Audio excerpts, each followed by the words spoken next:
Hello, my name is Seth Aaron Sandage. Today, I want to pass on some knowledge to you about races, about what a true race is. Now, black, white, and Chinese, those aren't races. A race is like a kind. All right, we are what you call a humanoid kind. Okay, but there are other races of humanoids. There are witches, necromancers, sorcerers, wizards, and the other parts of the occult. Okay, assassins. All right. How do I say as servants, um, kings, royal. These are the true races, the true classes. It doesn't matter about the skin color. It matters about what creed. All right, that's called a race. Um, the reason why I'm going to talk about this is because I want to talk about sorcery and magic, about why the mundane shouldn't practice it. This is why the Bible teaches against it. And the reason why is because if you're not naturally innate to magic, really, this is the truth. If you're not, when I say magic, like actual magic, not like a magic trick, like an illusion, but if you're not naturally gifted, if your body is not naturally tuned to those types of energies, like a martial artist practice chi and reiki. All right, those are different than magic. Magic and chi are two very different sources. But say like a monk, someone that has a monk line, if they have a natural ability for the chi ability, their bodies are more innate to it. But say a mortal person, a mundane, someone that doesn't practice any of it, someone that just goes through everyday life. Say a servant tries to practice magic. If they don't know what they're doing, if they don't know what they're doing, now they can succeed at the ability of magic, but if they don't know what they're doing, it can severely mess with their psyche. Also, if a servant tried to be a martial artist and practice Tai Chi and practice these arts without someone to guide them, they also would go insane. These arts, this energy, these other types of energies would mess with their psyche, and it would make them go mad. Okay, and so the Bible talks about humans, all right, immortal, shouldn't mess with these things because they're messing with things they know not what they're doing. Okay, you could literally unravel the very fabrics of existence and didn't know you did it, and then everything would be over. And then God would have to come and step in, and like the merciful being He is, and put it all back together. And like, hey, look, this is why you shouldn't do this. You fucked up. For one, you didn't have a teacher.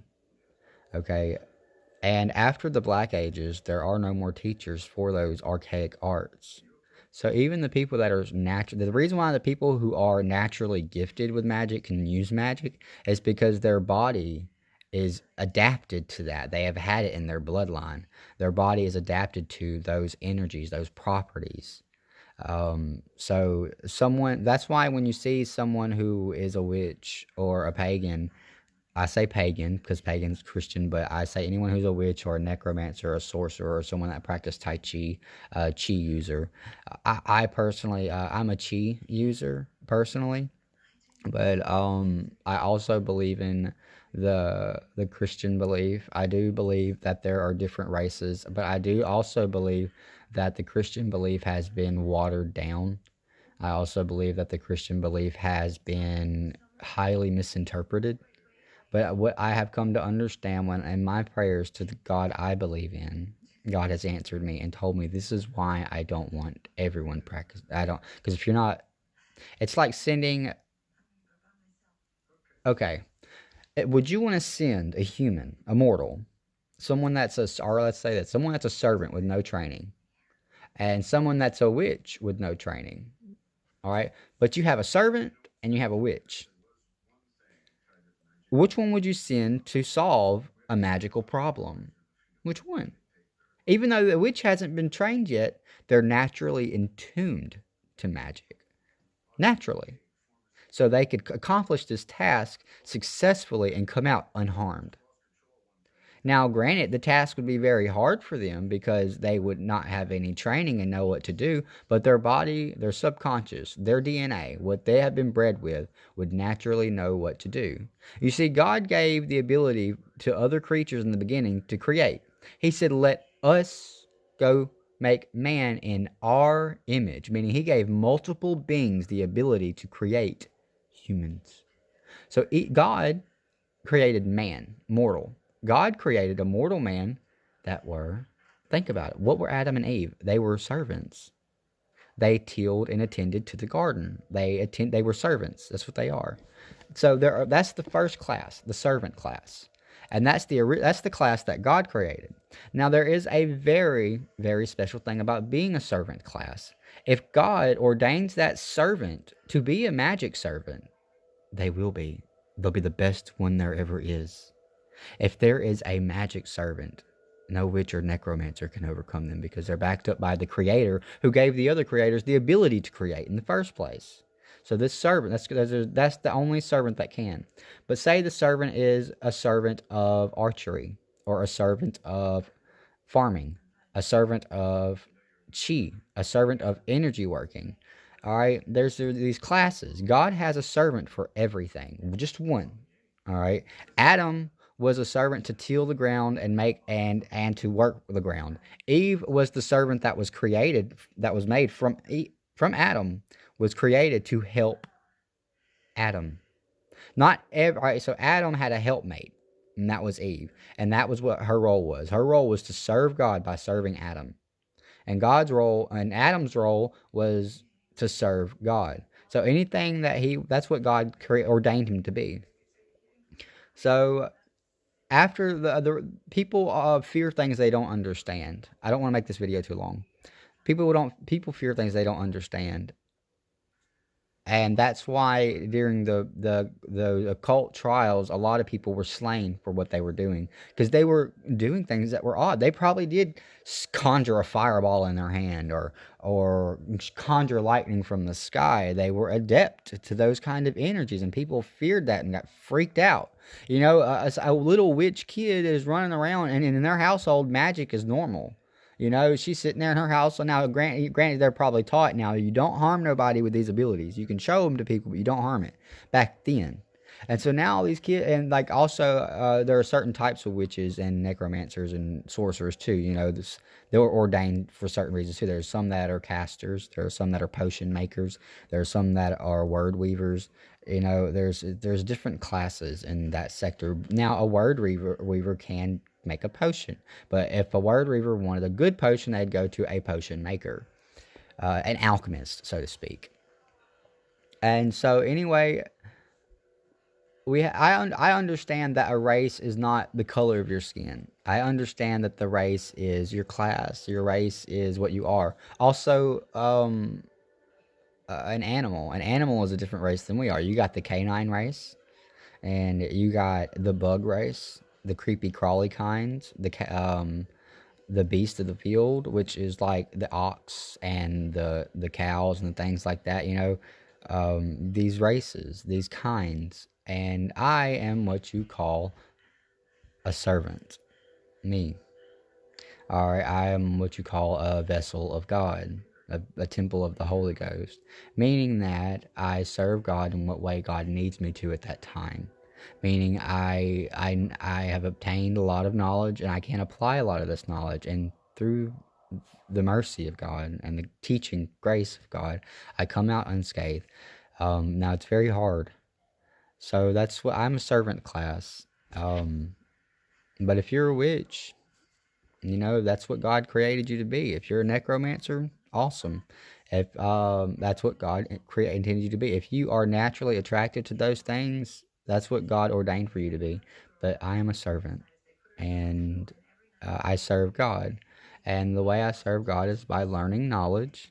And the only way to learn knowledge is to become that knowledge.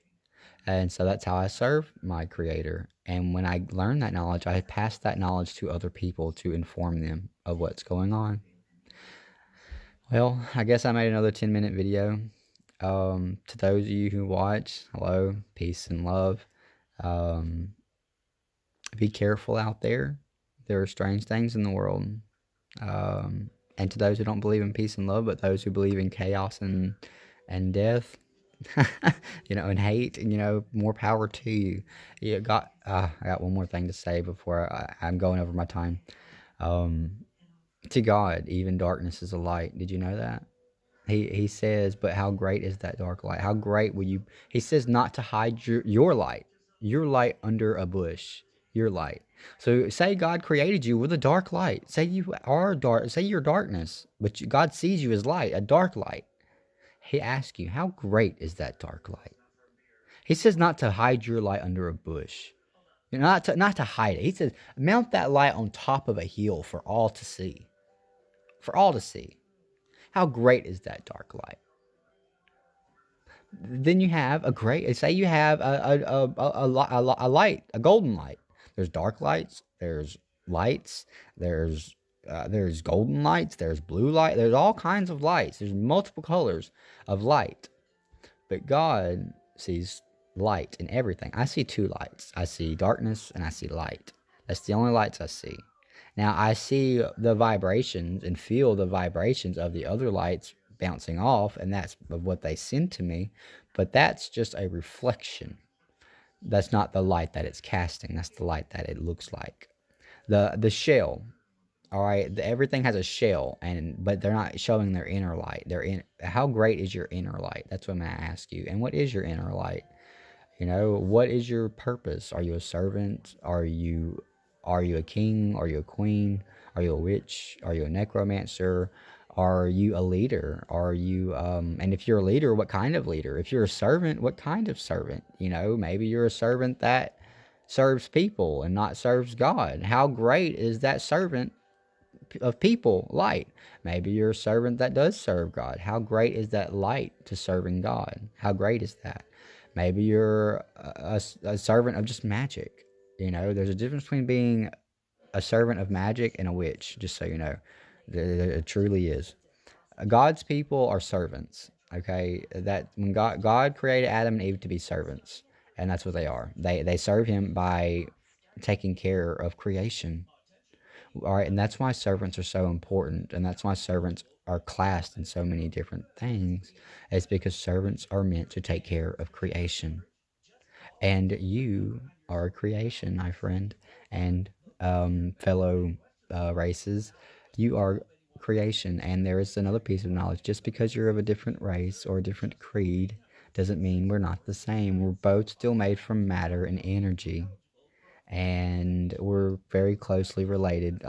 My God gave your creator the ability to create you, and that's another piece of knowledge. That's how I serve. I serve you with knowledge. I serve you with knowledge I've learned. I serve you with knowledge I became. In order for me to know something, I have to become it. So that's the knowledge I have for you today. Y'all have a good day.